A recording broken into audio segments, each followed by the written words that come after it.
आप देख रहे हैं SDN न्यूज, मुद्दे की बात आपके साथ।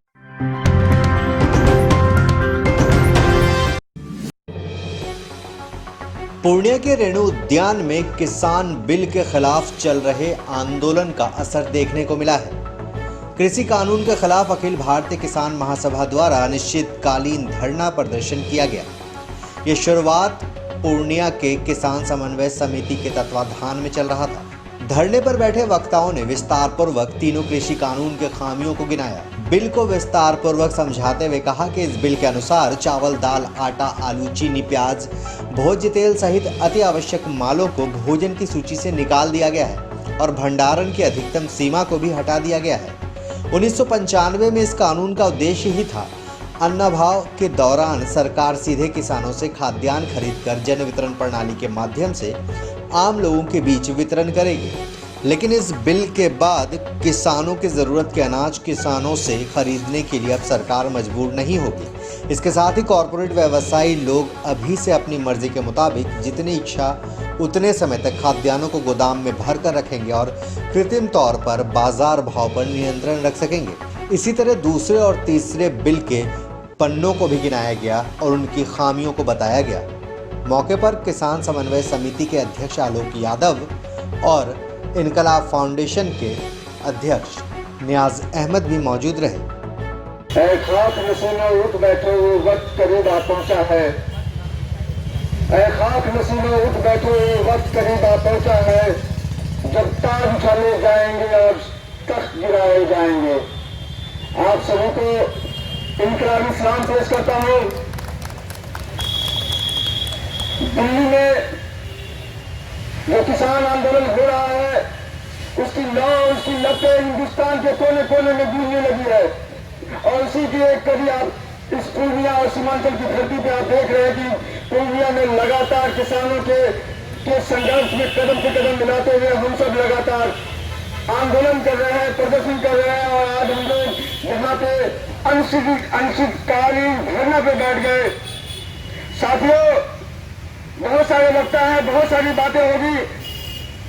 एक दो चिंताएं हैं जो ये जो बिल आया है, ये काला कानून, इस काले कानून को मैं मोटे मोटे तरीके से आपको समझ के बीच रखना चाहता हूँ। ये चिंताएं आप सब जब घर जाएंगे तो अपने घरों में जाके जरूर बताइएगा कि ये काला कानून कितना खतरनाक है, ये काला कानून, और कैसे अगर ये काला कानून रद्द नहीं हुआ तो हिंदुस्तान का हर एक नागरिक 200 से 300 साल के लिए गुलाम हो जाएगा। उसी गुलामी की जंजीर में फिर से बन जाएगा जिस अंग्रेजों को आपने यहाँ से भगाया था, उससे भी कहीं बड़ी जंजीर आपके पैरों में लगने वाली है। अभी तक यह होता था कि जमाखोरी भारत के संविधान के अनुसार एक असंवैधानिक कार्य है, असंवैधानिक कार्य था जमाखोरी। जब हमारे यहाँ कभी ऐसा होता था कि प्याज या टमाटर का रेट 50 से ऊपर 100 से ऊपर हो जाता था तो सरकारें क्या करती थी?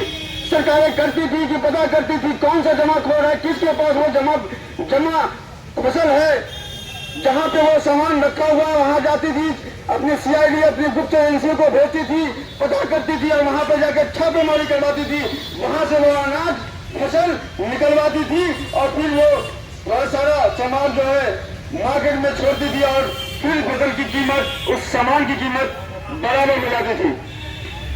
मगर आज देखिए ये काला कानून कैसा कानून है। ये काला कानून ऐसा कानून लाया गया है कि यदि सरकार को पता भी हो कि फला व्यापारी के पास, फला जमाखोर के पास असीमित भंडारण किया हुआ है, ये मान लीजिए कि आप जिस चावल को 20 रुपए में बाजार में खरीदते हैं, अब वो कोई उद्योगपति अगर आपको उसकी शॉर्टेज दिखाए और आपको 50 रुपए में खरीदना पड़े, क्योंकि होने यही वाला है।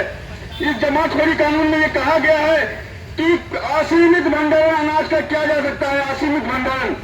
और असीमित भंडारण का क्या अर्थ है मैं बताऊं आपको कि चंद उद्योगपति जिसके पास हजारों करोड़ का पैसा है, वो चंद उद्योगपति अपने अपने गोदामों में आपका सारा अनाज खरीद के रख लेंगे।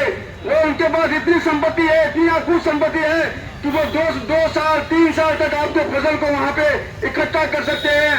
और वहां इकट्ठा करने के बाद जब पूरा बाजार का पूरा फसल आपके पूरा व्हाइट वॉश हो जाएगा, पूरे उनके गोदामों में बंद हो जाएगा, तो फिर जब आप अपनी फसल को उपजाएंगे, उपजा करके बाजार में बेचने जाएंगे, वो अपने गोदाम से उस फसल को निकालेगा, बाजार में छोड़ेगा। आपको फसल जिसकी कीमत 20 रुपए होनी चाहिए, क्योंकि बाजार में उपलब्धता इतनी ज्यादा होगी कि वो 20 रुपए का सामान आपको 5 रुपए में बेच के जाना पड़ेगा।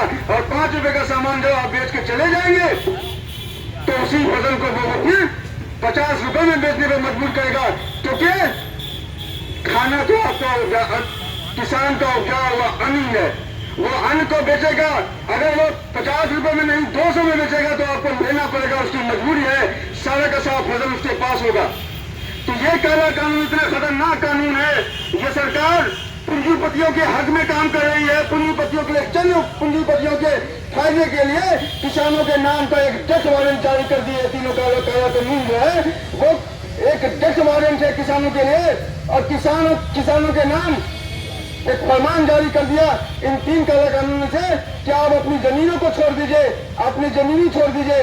हम ये जो उद्योगपति आपकी जमीनों में अनाज उपजाएंगे, ये उद्योगपति आपके गोदामों से सारा माल खरीद के अपने गोदामों में जब्त करेंगे और फिर जाकर के मनमाने रेट से जाके उसी फसल को बेचेंगे। साथियों, मैं एक बात सिर्फ कहकर अपनी बात को खत्म करना चाहता हूं कि ये सरकार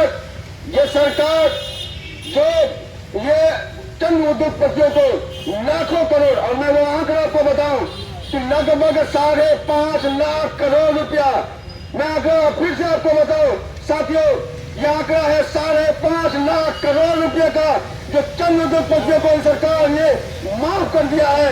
और पूरे हिंदुस्तान में जो किसानों का जो कर्ज है वो मात्र 80,000 करोड़ रुपया है। मात्र 80,000 करोड़ रुपया पूरे भारत के किसानों का कर्ज है।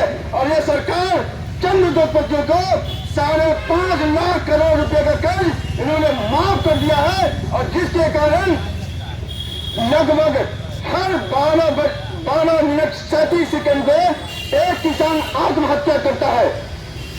एक किसान हर 12 मिनट 37 सेकंड पे हिंदुस्तान का एक न एक किसान आत्महत्या करने पर मजबूर होता है।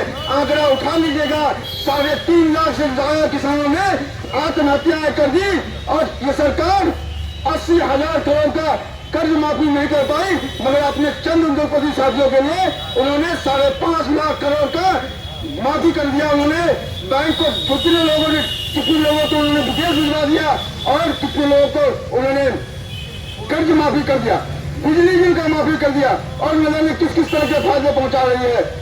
तो ये वक्त आ गया है संघर्ष करने का, ये वक्त आ गया है इन तीनों काला कानून को वापस कराने का।